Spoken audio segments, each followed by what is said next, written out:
Hello everyone, it's me, Angus Bartholomew with the Two Bird Stone. It's June 28th, and it's This Week in Comics.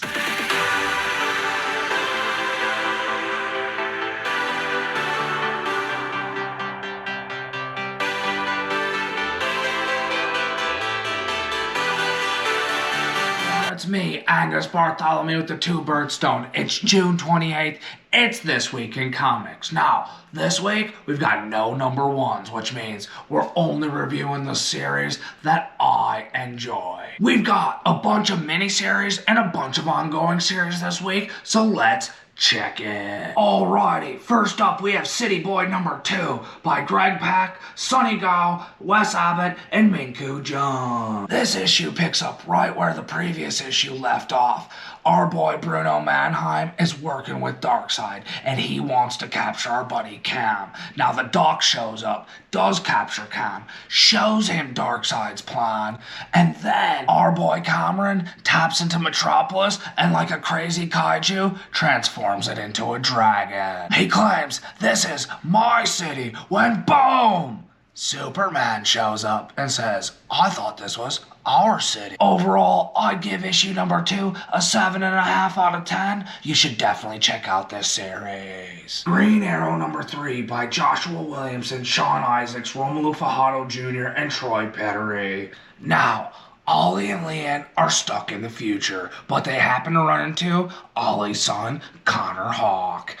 Also, during that time, Dina and Roy have a hilarious battle with Peace Wrecker and Peacemaker. But at the end of the issue, Parallax shows up and grabs Ollie. This series has been consistently good, and this issue is no exception. Green Arrow number 3 is an 8 out of 10. 007 for King and Country number 3 by Philip Kennedy Johnson, Giorgio Spalletta, and Alessio Avallone.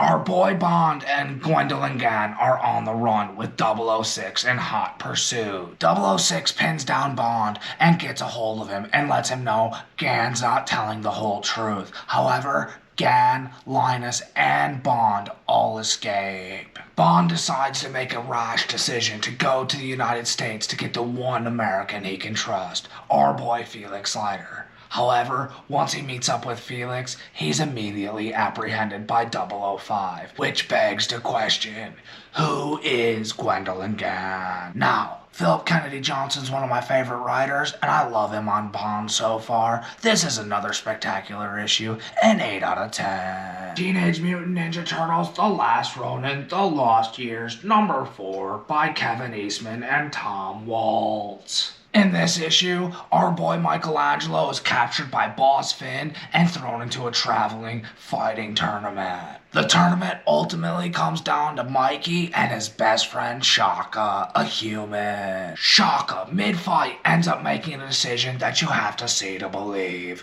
A most noble decision. This issue continues the adventures of Michelangelo in this alternate history. This issue is a 7.5 out of 10. But it does beg the question, why does everyone around Mikey keep dying? Local Man number 5 by Tony Fleeks and Tim Seeley. This issue picks up right where the last issue left off. The teleporter is attacking Jack inside the secure facility. The teleporter seemingly kills Jack's dog Pepper, but Inga shows up and saves Jack. Third Gen arrives to enforce the rules that Jack is not supposed to be doing any superhero style work. It's here that we end up finding out that ultimately Erica from Third Gen ended up aborting her child with Jack. She said Jack was too consumed with what his image was versus being an actual good guy. While Inga did manage to save her husband, the police chief, and get him to the hospital, after all of this, Inga and Jack end up having sex. However, and quite the twist of the knife, we find out at the end of the issue that Inga herself is the one who created the teleporter. She's the one creating the villains. Now, Local Man's great because it does have a backup story designed like a 90s comic. In our backup story, we find out that as Camo Crusader is trying to get 4th Gen around together, they're a scandalous group of young wannabe heroes, and Camo Crusader is not having any of it. He decides he's gonna end 4th Gen on his own. Local Man, another strong issue, another 8.5 out of 10. Vanish number 8 by Donny Cates and Ryan Stegman. This most certainly is the end of the 2nd volume. In it, we learn Diabolus' brutal origin story as Baron Vanish shows Ollie what's going on. Baron Vanish is trying to make sure that Oliver survives so that he can take over. However, Diabolus is not the same person, and he ends up defeating Ollie. It's lucky for our boy Oliver that his girl Eleanor ends up showing up and stopping Diabolus. She shows Oliver all you have to do to get rid of Vanish. However, in a twist of the knife, Oliver makes the wrong decision and disappears back to Everkeep with Baron Vanish. It's in the epilogue that we get to see that Oliver shows up, a hollow version of himself, and watches from the trees into Eleanor's home. Eleanor has protected her home with a bunch of magical spells that even Oliver doesn't know. However, she knows one day she's going to have to leave, because inside that house, Eleanor is taking care of her and Oliver's son, Dusty. Vanish number 8 is spectacular and quite the ending to the first story. An 8 out of 10. World Tree number 3 by James Tynion, Ivy, Fernando Blanco, and Jordi Belair. I'm just kidding, I know Ivy means the 4th. In this issue of World Tree, Gabriel works to free Ellison while the rest of the team work to free his girlfriend Fausta from the grips of the Undernet. Meanwhile, our murderous hot chick / android / Undernet being Fear is wreaking destruction across the country. The FBI, Gabriel's team, everyone wants to figure out what's going on. It's another strong issue for World Tree, an 8 out of 10. Alrighty, we have Silk number 2 by Emily Kim, Iguara, and Ian Harry. Alrighty guys, in this issue, Cindy's brother Albert actually gets captured by Max and Saya. Meanwhile, while Cindy's in her Wild West dream state, she manages to battle her way out, only to end up in a Pirate News scenario. Albert does manage to escape the two twins, and he goes to the Sanctum Sanctorum and grabs Wong. Silk number 2, a 7.5 out of 10. Batman, Brave and the Bold, number 2. The first story is Batman the Winning Card, Part 2 by Tom King, Mitch Gerads, and Clayton Cowles. The telling of Batman and Joker's first encounter continues as the Joker is legitimately creepy and terrifying in this issue. The first encounter does not go good for our boy Bats, but the hot streak on this story continues, 9.5 out of 10. The second story is Stormwatch, Down with the Kings, Part 2 by Ed Brisson, Jeff Spikes, Saeed Demofonte. In this, Stormwatch are battling the Zect and are looking for the Dead Sea Blade. They continue to be led by their morally ambiguous leader, Bones. They get the sample they need by the end of the story, a 7.5 out of 10. Superman, Order of the Black Lamp, Part 2 by Christopher Cantwell, Javier Rodriguez, and Simon Boland. The art in this story is not my favorite. It has weird proportions and overall a very uninteresting mystery. The Superman story is a 5.5 out of 10. The last story is All Things Considered by Joel Jones and Steve Wong. While short, only like 6 or 7 pages, the art in this story is insane. A story of remembrance, a story of PTSD in some ways, a story of living.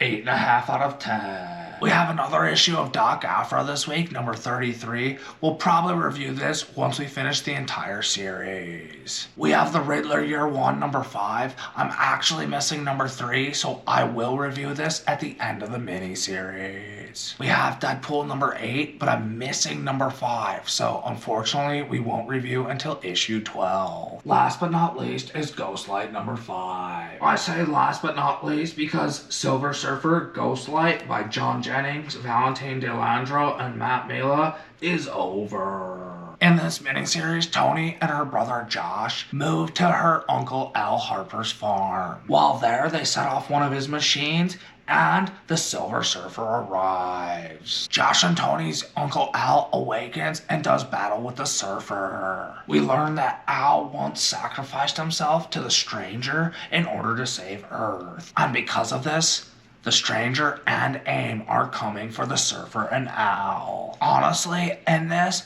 the Stranger is kind of going flippin' insane, while Al's trying to figure out why he's still alive. AIM, the Surfer, and Al, as well as the Stranger, all battle throughout this series. Eventually, the Dr. Sombra, she aligns herself with the Stranger. In the end, Al actually rides the Surfer's board right into the Stranger. He, along with Tony and Josh, are able to subdue the Stranger and are able to help him control his personalities. Overall, I kind of really enjoyed this series. It was a standalone thing involving a new hero to me, Ghostlight, and a very old hero to me, the Surfer. Yeah, I would give it a 7.5 out of 10. I would recommend this series for someone who's not really looking for a continuity-driven series that you can pick up in issue 1 and conclude by issue 5. The Silver Surfer Ghostlight, number 1 through 5, 7.5 out of 10. That's it for this week's issues, but let's look ahead to next week. Alrighty guys, coming up next week, we'll actually check in with both of the verses, the Spider-Verse and the Venom-Verse, both number 4. We'll come to the conclusion of Bloodtree with Bloodtree number 6. We'll continue one of the weirder Tom King comics with Love Everlasting number 9. We've got another grand superhero noir with No One number 4. We'll continue Michelle's Revenge Tour and Torrent number 5. With the only number 1 of the week, we will do Weird Work number 1 coming out of Image. And last but not least will be Peacemaker Tries Hard number 3, one of the best, funniest comics on the shelves. Now, I will be checking in with Night Terrors as well, but we'll actually be doing a check-in from the comic shop there. I'm not going to purchase all of Night Terrors,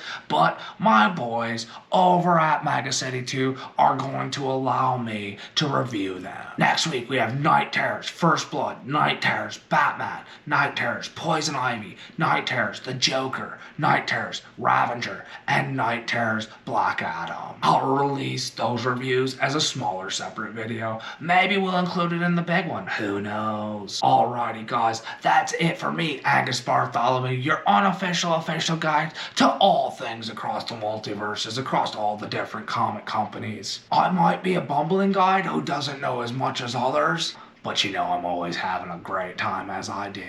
Remember to follow us on the socials at 2birdstone815, on the YouTube, on the TikTok. I don't know, we might have an Instagram, who knows. That's all for this week. Remember, we're going to check in with quite a few next week. I'm Angus Bartholomew with the 2Birdstone, your bumbling guide as we go from one multiverse to the other. Fade that to black and white and hit the music.